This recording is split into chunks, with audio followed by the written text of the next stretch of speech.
Mercedes-ის ეს რეკლამა ხომ გახსოვთ ყველა აუთენტური ბრენდის უკან კიდევ უფრო აუთენტური დგასო და მე BMW-მ რომ უპასუხა ხო და აჩქარდით ცოტა რომ დაგვინახოთ სულ უკან რომ ხართო.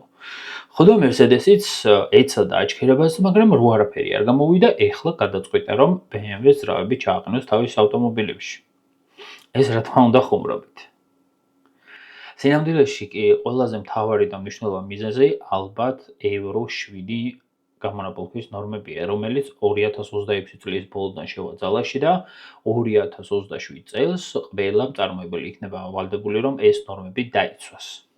ახალი ძრავის შემუშავება კი ძალიან დიდ თანხებთან არის დაკავშირებული და რა თქმა უნდა Mercedes ურჩევნია ეს თანხები დაზოგოს და უკვე მზა ძრავები შეიძინოს. ეს პრაქტიკა რა თქმა უნდა უკვე აქვს Renault-თან მიმართებაში, რომლის ძრავებსაც ბოლო 10 წელია იყენებს, მაგრამ ეს ძალიან ნეგატიურად აისახა მის იმიჯზე და გარდა ამისა Renault ძრავები ვერ აკმაყოფილებენ Euro 7-ის ნორმებს, ხოლო BMW-ს B58 ძრავები ბენზინის 4 ცილინდრიანი უკვე აკმაყოფილებენ ამ ნორმებს და გარდა ამისა ისინი საკმაოდ ეფექტური წარმატებული ძრავებია და ძალიან კარგად მუშაობს ასევე ჰიბრიდულ სისტემებზეც.